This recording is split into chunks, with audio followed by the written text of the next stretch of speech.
తాకట్లో ఉన్న మీ బంగారాన్ని విడిపించి ఆ రోజు ఆన్లైన్ రేటుకి కొంటాం. Sharma gold company. నమస్తే, వెల్కమ్ టు సుమన్ టీవీ. నేను గిరిజ. 2025 నూతన ఆంగ్ల సంవత్సరంలో భాగంగా ద్వాదశ రాశుల వారికి ఫలితాలు ఏ విధంగా ఉండబోతున్నాయి, అందులోనూ మనం ఇప్పటి వరకు అయితే చాంద్రమానం ప్రకారం నక్షత్రం రాశి పరంగా మన జాతకం ఎలా ఉంటుంది 2025 సంవత్సరంలో ఓవరాల్ గా అనేది ఇప్పటి వరకు తెలుసుకున్నాం కదా. సో ఇప్పుడు వచ్చేసి సూర్యమానం ప్రకారం, సో సన్ సైన్స్ ప్రకారంగా 2025 సంవత్సరం రాశి వారికి ఏ విధంగా ఉండబోతుందో తెలియజేసేందుకు విశ్వవిద్యాలయ అగ్రశ్రేణి తొలి మహిళ జ్యోతిష్య వాస్తు పట్టభద్ర పంచాంగకర్త, జ్యోతిష్యంలో పిహెచ్డిలో తొలి గోల్డ్ మెడలిస్ట్ అయినటువంటి జ్యోతిష్య మహోపాధ్యాయ డాక్టర్ ఈడుపుగంటి పద్మజరాణి గారు ఉన్నారు. వారితో మాట్లాడేద్దాం. నమస్కారం మేడం. నమస్కారం మేడం, 2025 ఆంగ్ల నూతన సంవత్సరంలో భాగంగా ఎస్పెషల్లీ సన్ సైన్స్ ప్రకారంగా గనక చూసుకుంటే వృషభ రాశి వారికి అసలు ఏ విధంగా ఉండబోతుంది అంటారు ఓవరాల్ గా? ముందుగా ప్రేక్షకులందరికీ కూడా ఈ యొక్క 2025 సంవత్సరం ఆంగ్ల నూతన సంవత్సర శుభాకాంక్షలు తెలియజేస్తున్నాను. Thank you ma'am. మీకు కూడా ఆనంద స్వరూపులైన అందరికీ కూడా ఈ సంవత్సరం తమ తమ రాశి ఫలాలని చూసుకొని దాని ప్రకారం ఆనందకరంగా ముందుకు వెళ్ళి ఆశించిన ఫలితాలు పొందుతారని మనం తెలుసుకుందాం ఇవాళ. మామూలుగా నక్షత్ర పరంగా చూస్తూ ఉంటారు కదా ఎవరైనా సరే. సో మరి కొంతమందికి నక్షత్రాలే ఉండవు అని అంటారు, వాళ్ళకు డేట్ ఆఫ్ బర్త్ అయితే ఉంటుంది. మరి అలాంటి వాళ్ళకి రాశి పరంగా సో జ్యోతిష్యం అనేది ఏ విధంగా చెప్తారు మ్యామ్?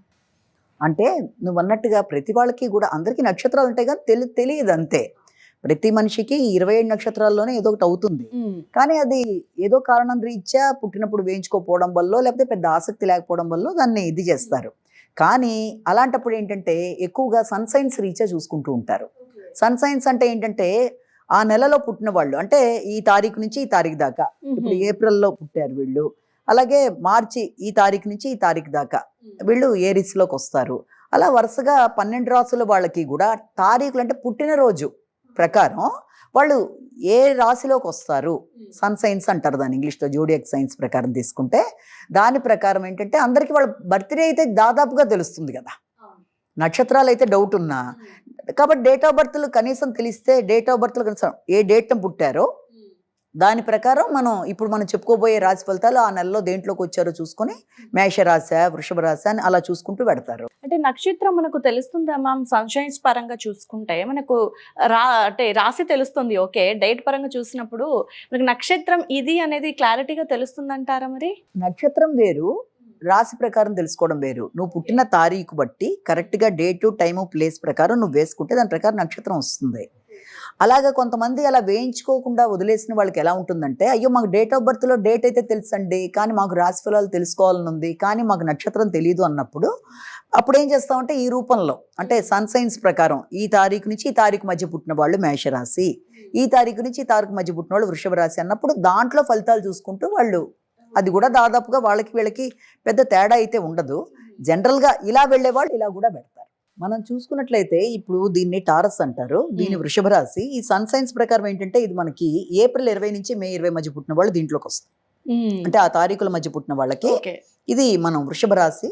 టారస్ సన్ సైన్స్ ప్రకారం కూడా చూసుకుంటాం. సన్ సైన్స్ ప్రకారం వీళ్ళకి ఎలా ఉండబోతుంది అన్న విషయాన్ని ఇప్పుడు కనుక మనం చూసుకున్నట్లయితే వృషభ రాశి వాళ్ళకి సంవత్సరం ప్రారంభం నుంచి 3 భాగాలుగా చేసుకుంటే, సంవత్సరం ప్రారంభం నుంచి ఒక స్పాన్ అంటే ఇంచుమించు మే, మళ్ళీ మే నుంచి అక్టోబర్, మళ్ళీ అక్టోబర్ నుంచి డిసెంబర్, ఈ 3 స్పాన్స్లో కూడా ముఖ్యంగా వీళ్ళకి స్టార్టింగ్లో అంటే ఈ ఫస్ట్ స్పాన్లో వీళ్ళు చేసే ఆలోచనలు కొన్నిసార్లు వీళ్ళకే వ్యతిరేకంగా అనిపిస్తూ ఉంటాయి. వీళ్ళ ఆలోచనలతో వీళ్ళకే కొంచెం థింకింగ్ లెవెల్స్ తేడాలు వస్తాయి. రెండోది దాంతో పాటుగా ఏంటంటే ఇతరులకి కొన్నిసార్లు వీళ్ళు ఎలా ఆలోచిస్తారంటే మేము అలా ఆలోచించకుండా ఉంటే బాగుండేదే, అలా అనవసరంగా అలా ఆలోచించామే అనుకునే భావనలు కూడా వీళ్ళకే ఏర్పడడం. తర్వాత సాంఘిక సంబంధాలన్నీ కూడా చాలా వరకు అనుకూలంగా ఉంటాయి. అయితే వీళ్ళకి నూతన పరిచయాలు ఏర్పడతాయి. ఆ పరిచయాలను కేవలం వీళ్ళ కొరకు కాకుండా ఫ్యూచర్లో అంటే మిగతా స్నేహితుల కొరకు కానీ స్నేహాలని అభివృద్ధి చేసుకునే విధానానికి కానీ ఉపయోగించుకున్నట్లయితే తప్పనిసరిగా అవి లాంగ్ స్టాండింగ్ ఫ్రెండ్షిప్స్గా ఉంటాయి. అంటే కొన్నిసార్లు మనకి స్నేహాలు అయినా కూడా మన వరకే మనం వాటిని యూజ్ చేసుకుందాం అనుకుంటే అది ఉండొచ్చు ఉండకపోవచ్చు, కానీ స్వార్థరహితంగా మిగిలిన వాళ్ళకు కూడా ఉపయోగకరంగా దాన్ని కనుక ప్లాన్ చేసినట్లయితే తప్పనిసరిగా ఆ స్నేహాలు ముందు ముందు అన్ని విధాలుగా కూడా ఉపయోగకరంగా ఉంటాయని మనం ఒకటి గమనించుకోవాలి. తర్వాత దాంతోపాటుగా ఇంకొక విషయం ఏంటంటే వీళ్ళ దాంట్లో తండ్రి యొక్క హెల్త్ విషయం కానీ లేకపోతే పెద్దలకి సంబంధించిన హెల్త్ విషయాల్లో కానీ అవసరమైతే ధనాన్ని ఖర్చు పెట్టేటప్పుడు వెనకాడకుండా వాళ్ళ ఆరోగ్య విషయం మీద కొంచెం శ్రద్ధ వహించాలి.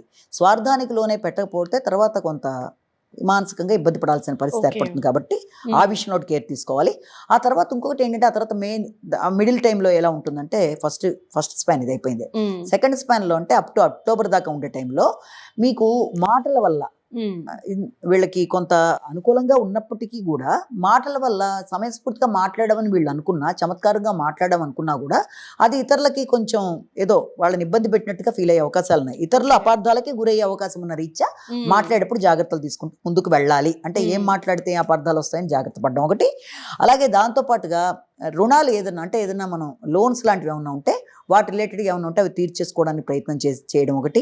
అలాగే రోగ నిరోధక శక్తి, హెల్త్ కాన్షియస్ అనేది దానికి సంబంధించి ఒకటి జాగ్రత్తలు తీసుకోవాలి.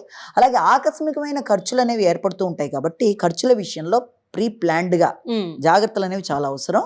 అదొకటి తీసుకోవాలి. ఇంకొకటి తర్వాత ఆకస్మికమైన విమర్శలకి, ఆరోగ్యమైన విషయాలకి, అనవసరమైన ఖర్చులకి వీలైనంత వరకు జాగ్రత్తలు తీసుకుంటూ ముందుకు వెళ్ళినట్లయితే సమస్యలను అధిగమించవచ్చు. అలాగే వృత్తికి సంబంధించిన విషయాల్లో కూడా అంటే ప్రొఫెషనల్గా కష్టం ఎక్కువ ఉంటుంది, రెస్పెక్ట్ పెరుగుతుంది, కానీ రావాల్సిన స్థాయిలో వాళ్ళకి అంత లేకపోవడం వల్ల గౌరవం రావడం వేరు, ఇన్కమ్ రావడం వేరు. గౌరవం అనేది చాలా చక్కగా వీళ్ళు గెయిన్ చేయడానికి ఛాన్సెస్ ఉన్నాయి. Okay ma'am. సో మరి ఇందులో ఎస్పెషల్లీ రాశి పరంగా చూసుకుంటే సో ఉద్యోగం చేసే వాళ్ళకి అండ్ ఎస్పెషల్లీ లేడీస్కి ఎలా ఉంటుంది, స్టూడెంట్స్కి ఎలా ఉంటుంది, అండ్ పొలిటికల్గా చూసుకుంటే పొలిటీషియన్స్కి ఏ విధంగా ఉండబోతుంది అంటారు మ్యామ్? మనం తీసుకుంటే చేసే వాళ్ళకి, వ్యవసాయదారులు అంటారు కదా, వాళ్ళకంటే అగ్రికల్చర్ డిపార్ట్మెంట్ వాళ్ళకి కానీ లేకపోతే ఉద్యోగం చేసే వాళ్ళకి కానీ వీళ్ళకి ఫస్ట్ హాఫ్ బాగుంటుంది. ఓకే, ఫస్ట్ హాఫ్ లో బాగుంటుంది. మిగిలిన వాళ్ళకి ఇప్పుడు మిగిలిన వాళ్ళందరూ కళాకారులైనా, స్త్రీలైనా, విద్యార్థులైనా, తర్వాత ఉద్యోగస్తులైనా, వీళ్ళందరూ వ్యాపారులు, వీళ్ళందరికీ మనం తీసుకున్నట్లయితే సెకండ్ హాఫ్ లో అనుకూలంగా ఉంటుంది. సెకండ్ హాఫ్ అంటే 2 భాగాలుగా తీసుకున్నప్పుడు అప్ టు జూన్ ఆఫ్టర్ గా తీసుకున్నప్పుడు 2వ భాగంలో వీళ్ళకి అనుకూలంగా ఉంటుంది.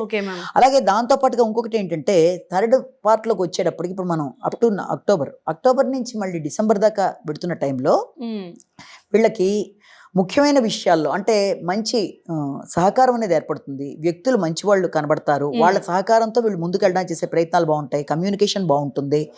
అన్నీ బాగున్నా కూడా మంచి ఎవరికైనా వివాహానికి సంబంధించిన విషయాల్లో ప్రయత్నాలు చేస్తుంటే అవి కూడా బాగుంటాయి. నూతన పరిచయాలు ఏర్పడతాయి. మంచి మిత్రత్వాలు, అప్పటిదాకా ఏమైనా అపార్థాలు ఉన్నా కూడా వైఫ్ అండ్ హస్బెండ్స్ మధ్య కానీ, జీవిత భాగస్వామితోనే కాకుండా వ్యాపార భాగస్వాములతో ఏమైనా అభిప్రాయ భేదాలు ఉన్నా కూడా అవి సమసిపోయే అవకాశాలు లాంటివి ఉంటాయి.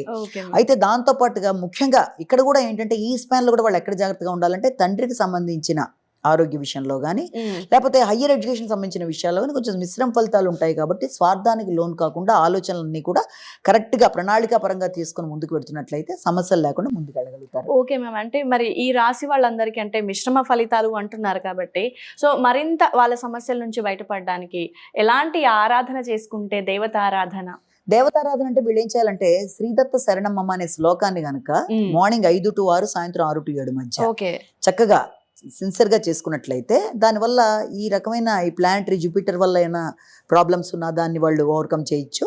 కాబట్టి బృహస్పతి వల్ల ఎదురవుతున్న ప్రాబ్లమ్స్ ఏమన్నా సమస్యలు ఉంటే వాటిని అధిగమించే విధంగా కూడా చేయొచ్చు.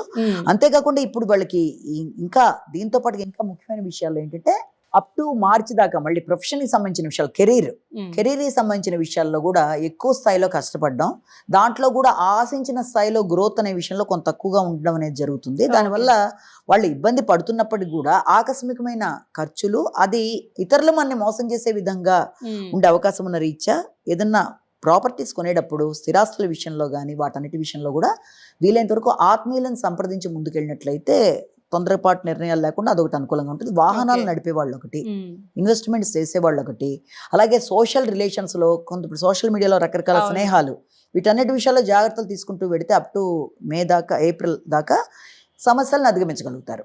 అలాగే దాంతో పాటుగా నెక్స్ట్ ఇంకా అక్కడి నుంచి మే నుంచి ఇంక ఇంచుమించు ఏప్రిల్ నుంచి దాదాపుగా ఈ ఎండింగ్ దాకా కూడా నడిచే టైం అంతా కూడా ఆ టైంలో వాళ్ళకి ఎలా ఉంటుందంటే రావాల్సిన లాభాలు అనేవి వస్తాయి. కష్టం మీద లాభాలని ఆలస్యమైన మొత్తాన్ని పొందుతారు.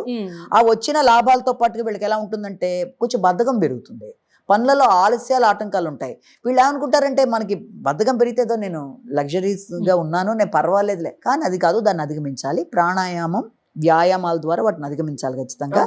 అలాగే ఆలోచనలు కూడా వెంటనే సంతానపరమైన విషయాల్లో కానీ ఇన్వెస్ట్మెంట్ విషయాల్లో కానీ ఆలోచనలు చాలా వరకు అనుకూలంగా ఉన్నా కూడా తొందరపాటు నిర్ణయాలు అయితే పనికిరావు వీళ్ళకి. ఇంకొకటి తర్వాత ఆకస్మికమైన ఖర్చుల విషయంలో, ఆరోగ్య సంబంధమైన విషయాల్లో, విమర్శల విషయంలో జాగ్రత్తలు తీసుకుంటూ ఒకటి ముందుకు వెళ్లాల్సిన పరిస్థితి ఒకటి ఏర్పడుతుంది.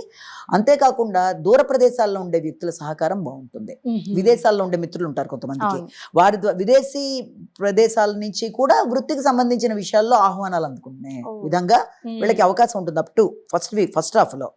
ఉన్నాక ఇంకోటి ఏంటంటే దేని మీద పెద్ద జాస లేకుండా మానసిక అనారోగ్యాల విషయంలో ఒకటి జాగ్రత్తగా ఉండాలి. వీళ్ళు ముఖ్యంగా జాగ్రత్త పడాల్సిన విషయం అంటే ఫస్ట్ హాఫ్ లో ఆరోగ్యపరంగా మానసిక ఆరోగ్య విషయాలలో కొంచెం జాగ్రత్తలు తీసుకుంటూ ముందుకు వెళ్ళాలి. ఆ తర్వాత సెకండ్ హాఫ్ వచ్చేప్పటికి వృత్తికి సంబంధించిన విషయాలు చాలా వరకు వీళ్ళకి అనుకూలంగా ఉన్నప్పటికీ కూడా విద్యాపరమైన విషయాలు మాత్రం విద్యార్థులు కొంత ఎక్కువ జాగ్రత్తలు తీసుకుంటూ ముందుకు వెళ్ళాలి. అలాగే గృహంలో అశాంతి లాంటి విషయాలు కానీ, తల్లి ఆరోగ్యం ఇలాంటి విషయాల్లో కూడా వీలైనంత శ్రద్ధ చూపించుకుంటూ ముందుకెళ్ళాలి. ఇలాంటివి చేసుకుంటూ ముందుకు వెళ్ళినట్లయితే అది కూడా వీళ్ళకి అనుకూలతను చూపిస్తుంది. Okay ma'am. సో ఓవరాల్ గా సన్ సైన్స్ ప్రకారం కనుక మనం చూసుకుంటే అంటే ఎంత డిఫరెన్స్ ఉందంటే మేషంకి వృషభంకి అక్కడ వచ్చేసి ఫ్రెండ్స్ త్రూనే మనకి ప్రాబ్లమ్స్ క్రియేట్ అవుతాయి, ఇక్కడ మాత్రం గుడ్ ఫ్రెండ్స్ వీళ్ళ లైఫ్ లో యాడ్ అవుతారు. సో చాలా చక్కటి విశ్లేషణ అందించారు మ్యామ్. సో వృషభ రాశి వారికి సంబంధించి thank you so much ma'am. నమస్కారం.